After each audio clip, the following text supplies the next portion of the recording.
Yang kerja yogot baksa lah bukan. Tanda kilat ungkut mati. Yogot tegah. Jak harakat tak ibadah yo kalau mati. Fikir jinau atas ke singa. Bek sampo mehmoh. Oh akhir masa. Asam kandis, asam gulugur. Ketiga asam seriang-riang. Menangis mayat di pintu kubur. Teringat badan tidak sembahyang. Alahai ujun bek katu dileh. Si bijah pade galam lung pula. Alahai tubuh bek mati dileh. Sembayang lima galam lung qada. Takut-takut malam jula. Seput-seput mati suwa. Lebih dalam temakut di dalam uruk. Ana so tulung malaikat siksa. Kemang selanga doroh bak tangke. Kemang pade wate senja. Hudik dalam dunia bek melalole. Ingat ke mati getanyo rasa. Hadirin guru-guru para jemaah salat maghrib yang dimuliakan Allah. Selaku langkah yang paling aula, mari oleh kita dengan senantiasanya untuk selalu memuji Allah ilahi Rabbi Dzul Jalali wal Ikram, yang mana olehnya dengan senantiasanya pula memberikan serta mencurahkan berbagai macam corak ragam rahmat dan nikmatnya kepada kita semua, sehingga mana oleh kita mampu untuk selalu mensyukuri, bahkan mencicipi di atas apa yang telah Allah anugerahkan kepada kita selaku hamba-hambanya. Teriring pula salam salam selalu pula kita curahkan kepada baginda Nabi besar Muhammad sallallahu alaihi wasallam, begitu juga kepada para sahabat, keluarga beliau sekalian. Hadirin guru-guru jamaah asal syurga. Mati adalah sesuatu yang pasti.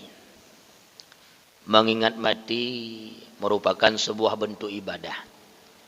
Mempersiapkan bekal untuk mati merupakan sebuah kewajiban. Hidup bukan untuk hidup, tapi hidup untuk yang maha hidup. Hidup bukan untuk mati, tapi mati itu untuk hidup. Hadirin hadirat guru-guru yang kami muliakan. Bercerita tentang kubur, mengingat mati, maka Rasulullah memberikan sebuah kriteria agar mudah hidup di alam kubur. Ada amalan-amalan khusus. Di antara ubina amalan-amalan Rasulullah sering mengatakan 4. Pertama, yang menjadikan kubur kita lapang, senang ketika kita berada, itu kebiasaan diri kita membaca Quran. Jadi Quran itu bertindak sebagai syafaat. Ketika hidup dia mampu menempa kita menjadi hudal lil muttaqin, petunjuk bagi orang-orang yang bertakwa. Al-Quran menjadi penolong ketika kita telah mati. Dia pun bertindak sebagai syafaat. Bahkan ketika kita dibangkitkan pada hari kiamat nantinya, Al-Quran pun hadir sebagai penolong kita. Maka biasakan untuk membaca Quran. Al-Quran, pahala baca Al-Quran berbeda dengan pahala kebaikan-kebaikan lainnya tentu.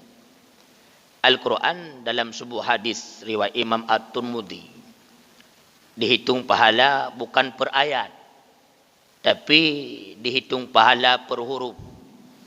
Rasulullah memberi sebuah contoh surat Al-Baqarah ayat pertama. Alif lam dam mim.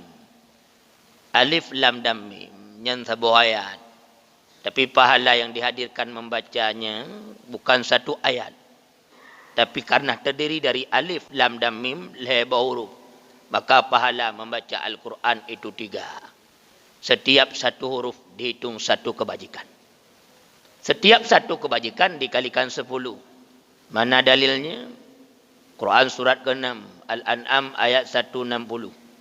Man ja'a bil hasanati falahu asyru amsalihha. Barang siapa berbuat satu kebajikan, maka Allah membalas 10. Lebar huruf alif dan lam mim kali 10.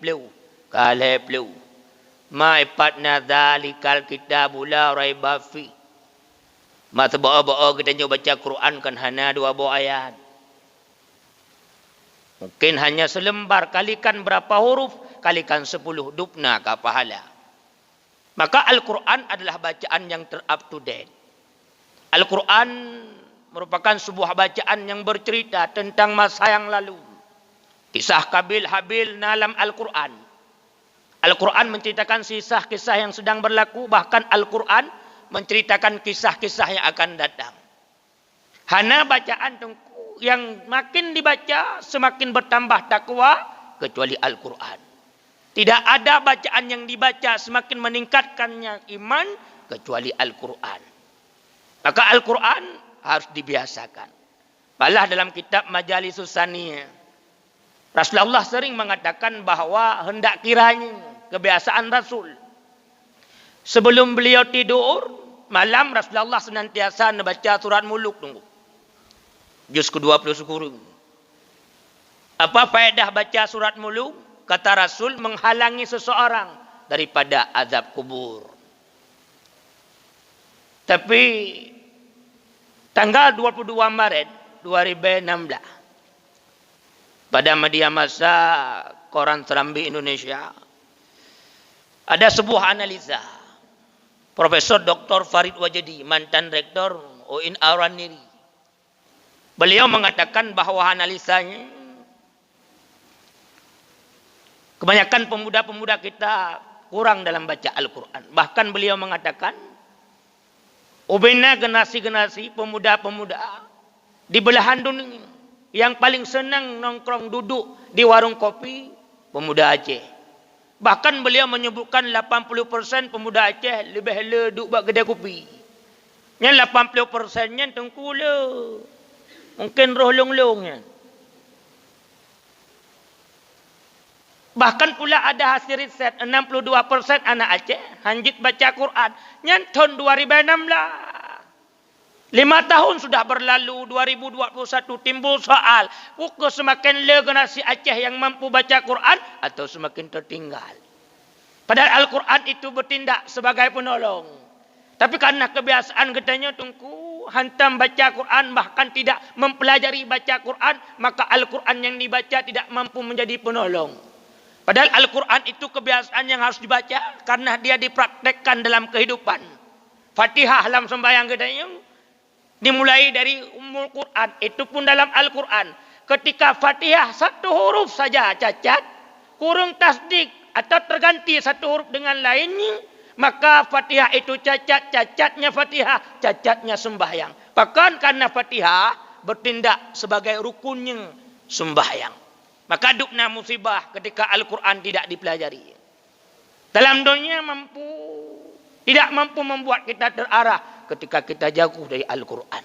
Maka Al-Quran satu syarat di antara 4 syarat yang mampu melapangkan kubur. Kedua, yang mampu membuat hidup nikmat di sana, melapangkan kubur, itu dengan salat. Salat harus disertai bahkan dimotori oleh ilmu. Maka Syekh Ibn Ruslan mengatakan bahawa wa kullu man bi ghairi ilmi ya'malu a'maluhu mardudatul la tuqbalu. Barang siapa beramal tanpa ilmu pengetahuan, maka ubena segala bentuk amal ibadahnya la tuqbalu, tak Allah terima. Kadang-kadang salat kita banyak.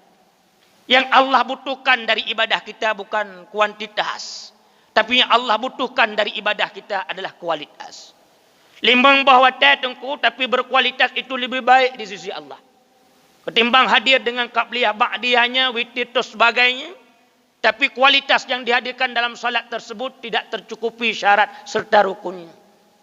Jadi orang sembahyang le tengku, orang yang betul dalam sembahyang sedikit.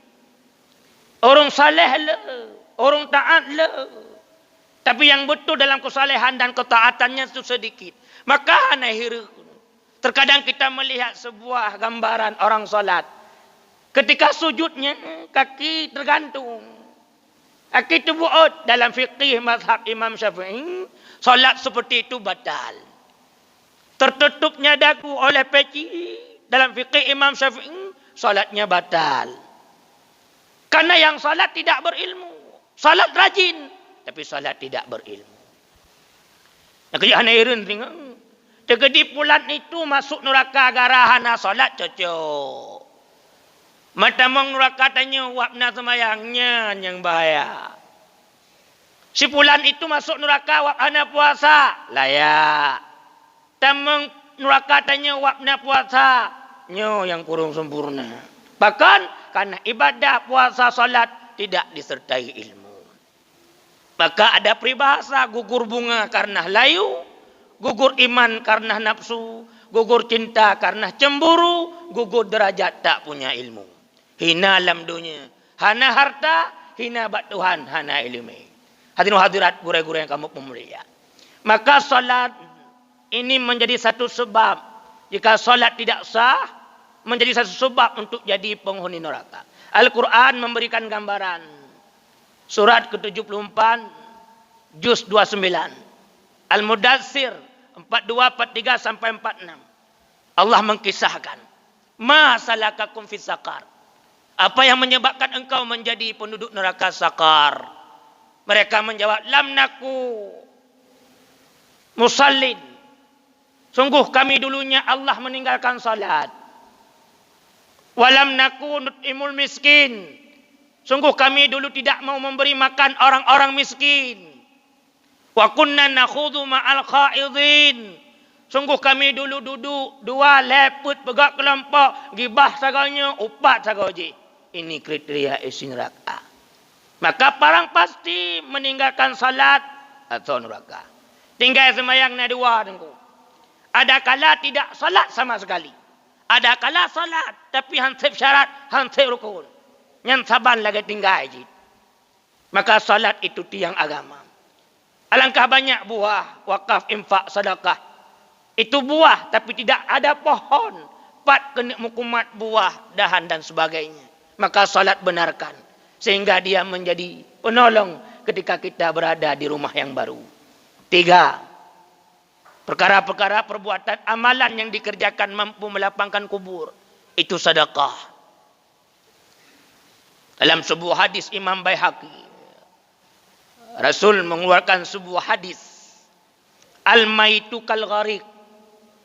Orang mati itu laksana orang tenggelam. Maka orang yang orang tenggelam butuh pelampung. Pelampung itu sedekah. Dalam sebuah hadis sahih Imam Muslim, Rasul bersabda, tasaddaqu walau bitamratin. Sedekahlah walaupun satu biji kurma.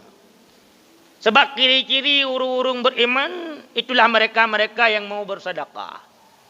Lan tanalul birra hatta tunfiqu mimma tuhibbun. Belumlah sempurna imanmu, kata Allah, manakala engkau belum bersedekah apa yang paling kamu cintai. Kikir, hubbul mal, sipleuh penyakit hati, termasuk cinta harta. Sedekah perlu. Maka dalam Al-Quran surat 74 juz 28 29 surah Al-Munafikun 11 ayat ayat sekurang 10 bercerita tentang orang-orang yang menyesal. Kata Allah, hai orang-orang beriman, jangan sampai anak-anakmu, harta-hartamu menyebabkan engkau lalai daripada mengingatku.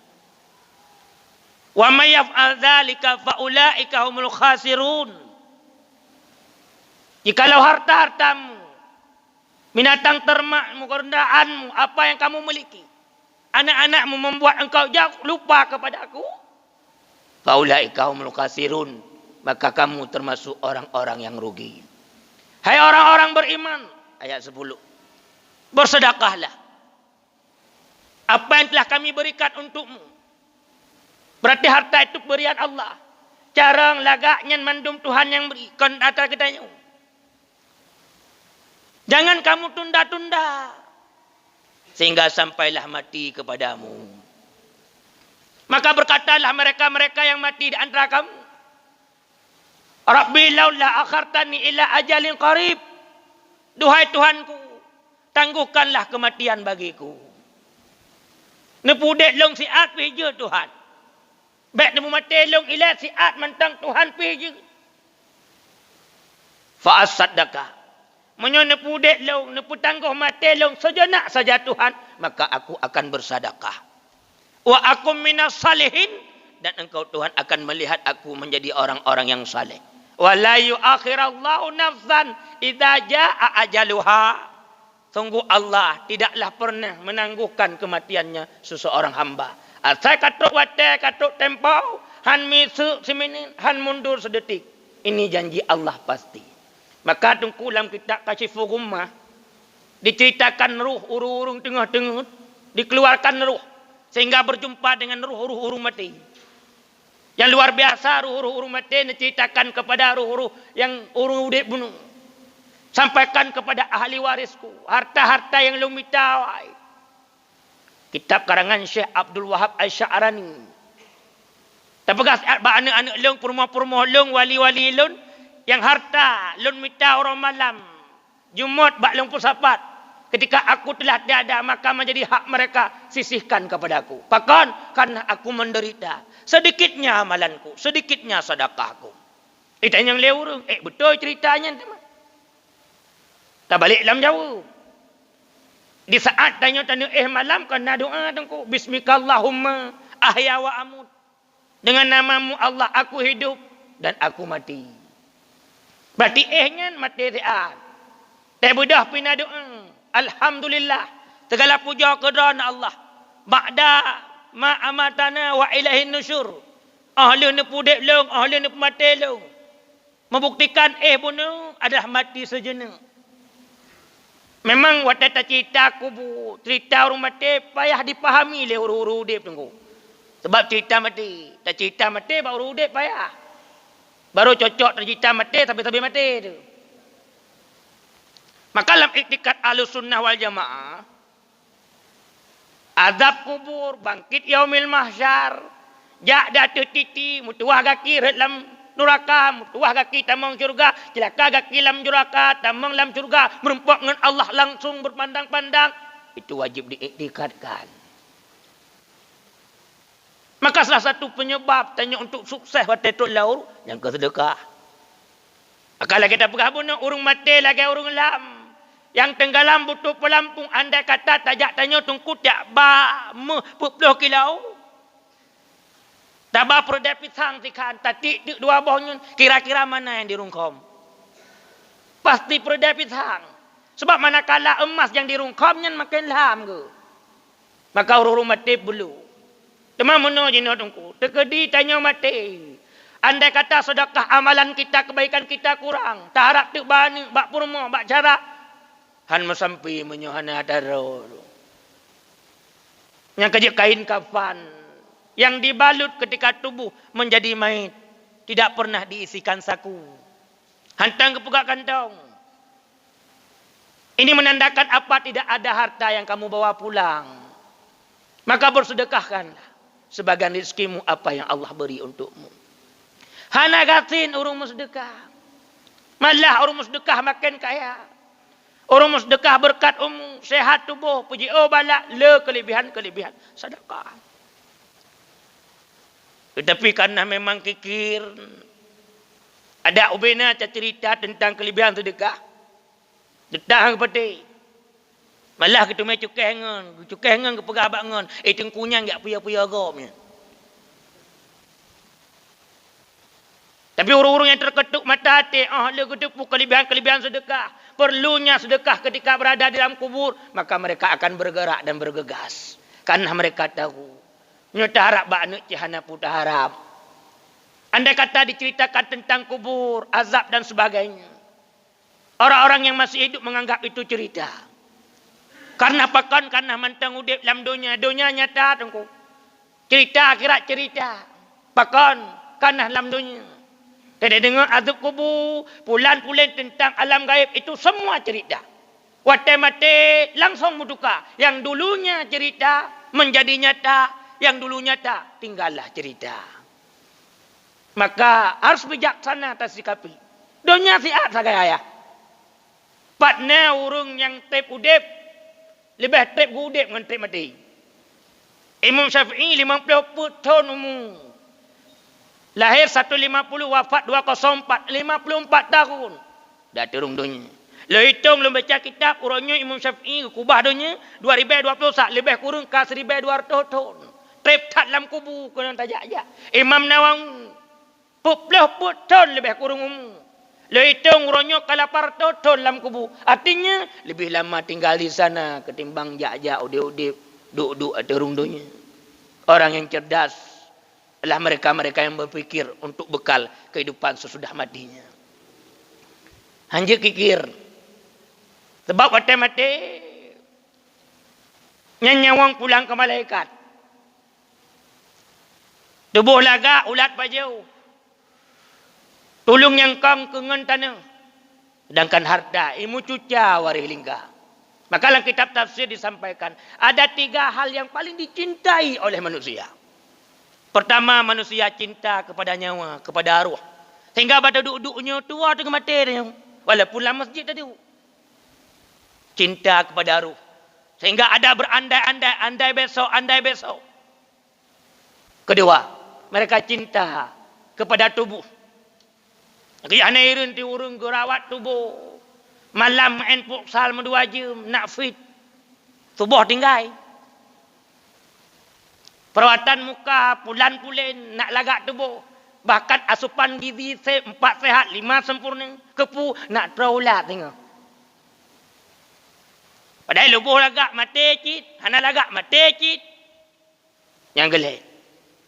Oleh cinta kepada nyawa, cinta kepada tubuh. Pula yang ketiga, yang dirindu sangat-sangat tua manusia karena cinta kepada harta. Dia tengkukan dia berkurung harta-harta yang taju. Padahal hana berkurung. Lewat celeng, tatik 5 ribu. Kali laju 10 dalam Al-Quran. Karena celeng 50 ribu ke akhirat. 1 bulan tatik 1 ribu setengah. 10 ton tatik 10 bulan 15 juta. Makan rugot tak urung mati lewat celeng gitu lah lagi dia gambar lagi kena. Fikir kau nya main-mainnya. Walaupun 2 ribu, tapi itu amal. Bakrik-krik. Ketika kaya bantu wujud daya. Ketika harta bantu fakir miskin, anak yatim. Selalu saya sampaikan.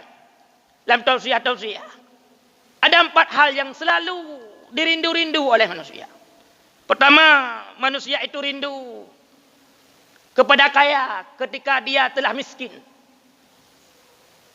Ini kata Syekh Ibnu Hatim Al-A'sam dalam kitab Nasaiul Ibad karangan Imam Nawawi Al-Bantani. Ataka miskin baru rindu ulang kaya. Sebab ataka kaya hana roh sedekah. Sedikit amalan, sedikit bantu orang. Kedua, mereka rindu masa muda. Tanya urung Tuhan. Ilo kalau pernah tanya yang bapak-bapak yang tua-tua, idon abuah nah hawa alam muda, baga-baga ke hawa tengku. Kepun lunuk damah perumah sabot tu. Tergantung punya hawa ke. Maka dalam kitab Nahu awamnya nok kedua, penasab isim perafak kabar inna annaka anna lakina laita la'alla ba laita ke contoh laita syababa yaudu yauman. Mudah-mudahan masa muda itu kembali suatu saat nanti. Artinya apa? Ada yang bercita-cita. Ada ajit mudanya bergitak lagi. Sebab mudanya peluang emas. Untuk untuk tamat ilmu, tambah pendidikan, untuk tegak ibadah. Masa muda. Mamanya masa muda, kaduh lalai bak kedai kopi. Lebu kata Tuhan. Takut jika kedai kopi ni. Harus hijrah lah. Maka dalam buku kunci-kunci sukses, Profesor Dr. Aid Abdullah Al-Karni mengatakan, jika engkau melihat orang tua, hari ini dia gagal, itu bukti dan tanda ketika dia pemuda dulunya adalah pemuda-pemuda gagal. Anda kata kalian orang tuanya gagal, nyan bukti tanda ketika jamun jika anak muda gagal. Nyan kan Aid Abdullah Al-Karni. Kan timbul soal. Maka muda adalah syarat untuk sukses. Gelai, rindu manusia masa sehat. Waktu sehat hana roh ibadah, hana roh jamaah, pulan-pulen taklif dan sebagainya. Waktu sakit baru hawa azan. Gedengar azan baru hawa ajak masjid. Waktu sakit baru hawa jamaah, hawa ajak bud. Kepu dalam babah dekai road. Kasetrok tanya tungku, kakeneng kursi roda. Bengah itulah uluai permoh yang ada sepuk yang akut tu. Di kala itu kita menyesali ketika Allah beri kesehatan tapi tidak beribadah. Yang keempat, masa hidup selalu dirindu-rindu oleh orang yang telah mati. Satu, untuk bersedekah di samping berbuat kebajikan yang lainnya. Hadirin hadirat guru-guru yang kami muliakan. Maka sebenarnya apa yang dikisahkan dalam Al-Quran, dalam hadis-hadis, cerita riwayat Nabi dan sebagainya, ini sebuah bentuk pembelajaran. Agar umat-umat ahli umat nawai jangan gagal seperti umat-umat pendahulu sebelum mereka. Maka yang keempat, ahli solat, baca Quran, sedekah, yang terakhir yang mampu melapangkan kubur, itulah zikir. Berzikirlah walaupun zikir itu belum lezat di hati, kata Buya Ar-Razi. Terus beratib, berzikir walaupun zikir itu belum lezat di hati. Yang ka makruh-makruh menteng tak meratib. Yang ka biasa-biasa menteng. Lagi-lagi kita mungkin ka biasa dengan subhanallah, alhamdulillah, wala ilaha illallah, la kurung tup yang kesetu la ilaha illallah wahdahu la syarikalah. Yang yang meratib lagi walau kana misdu zabadil bahari, kata Nabi dalam hadis sahih Muslim, yang ubena dosa-dosa walaupun dosa raya. Ube butai laut raya, Allah hapuskan. Mangat zikir, meselawut gerak, selawut ke Nabi-Nya luar biasa dengku. Allahumma salli ala Muhammad, Allahumma salli ala Sayyidina Muhammad. 3 selawut ke Nabi, balas sipliu. Maka dalam kitab Dalail Khairat karangan Syekh Sulaiman Al-Jazuli, langsung dari A sampai Z dibahas tentang kelebihan-kelebihan salawat. Malah menyerta buka kitab Mukasyafatul Qulub, ada seorang malaikat yang dikisahkan dalam kitab Imam Al-Ghazali, yang malaikatnya tari laga, melihat Jibril sungguh indah, tapi lain kesempatan Jibril melihat beliau, malaikat patah sayup, hilang tenteranya pun hilang. Padahal dalam riwayat ijaga le tinta 70 ribu. Jibril bertanya, pakon gata berokon mangat indah udip pakau ronyo gata sengsara. Apa jawab malaikat tersebut? Wahai Jibril, ketika Muhammad sallallahu alaihi wasallam di Isra' Mi'rajkan dalam kitab Mukasyafatul Qulub, ubena malaikat-malaikat lain mendumdangnya hanadang long. Rupanya Allah menghukumku Jibril. Bedah sayup long. Pegadah tinta-tinta long. Jibril, jika engkau berjumpa dengan Allah, sampaikan pubat nak kembali apa yang hilang. Singkat cerita, maka Jibril pun bertanya kepada Allah, Allah sampaikan kepada malaikat tersebut, ubat kepatah sayup gadah tinta, itulah selawut kepada Nabi Muhammad sallallahu alaihi wasallam. Yang kerja hanya buat selawut. Tak ada pegang masjidnya butuh ekonomi raya. Hanapang tu. Anak jah umrah, anak jah hajinya pun butuh ekonomi yang raya. Hana sen tu. Tapi menyom selawut tidak ada duduk, insya-Allah tinggal tim dengan han tagai. Tinggal mau atau tidak. Kena bayang tungku malaikat dalam dunianya, manusia dalam dunianya triun. Yang Allah pilih ke Nabi kan 120 ribu. Dalam 124 ribu Allah sensor, Allah pilih untuk diangkat menjadi Rasul. Leher tu lebelah tu. Dalam 120 ribu ada nama Nabi Muhammad sallallahu alaihi wasallam. Dalam leher tu lebelah terpilih oleh sensor mantangna nama Nabi Muhammad sallallahu alaihi wasallam. Dipilih dalam Allah. Yang Rasul wajib dihafal 25 rau. Banyak yang gugur han lewat seleksi. Dalam 25 mentang nama terpampang Nabi Muhammad sallallahu alaihi wasallam. Dipilih dalam 25 yang 5 rau ulul azmi. Dalam 5 pun ada nama Muhammad sallallahu alaihi wasallam. Lalu Allah memilih manusia yang terbaik di antara ubena manusia. Satu, keluar pula nama Nabi Muhammad sallallahu alaihi wasallam. Maka nahayu Nabi katanya, yang kerja yogot paksa lah pukat, tanda kilat ungkut mati. Yogot tega, jak harakat tak ibadah yo kalau mati. Pikir jinau atas kesinga bek sampo mehmoh akhir masa. Asam kandis, asam gulugur. Ketiga asam seriang-riang, menangis mayat di pintu kubur. Teringat badan tidak sembahyang. Allah hai ujun bek katu dile, si bijah pade galam lung pula. Allah hai tubuh bek mate dile, sembahyang 5 galam lung qada. Takut-takut malam jula, seput-seput mate suwa. Lebih dalam temakut di dalam uruk, ana sotulung malaikat siksa. Kemang selanga doroh bak tangke, kemang pade wate senja, hudik dalam dunia bek melalole, ingat ke mate getanyo rasa. Hadan Allah Allah wa yakum ajma'in usikum bi nafsi bi taqwallah fi sabilil haq wallahu ma'akum aina ma kuntum. Assalamualaikum warahmatullahi wabarakatuh.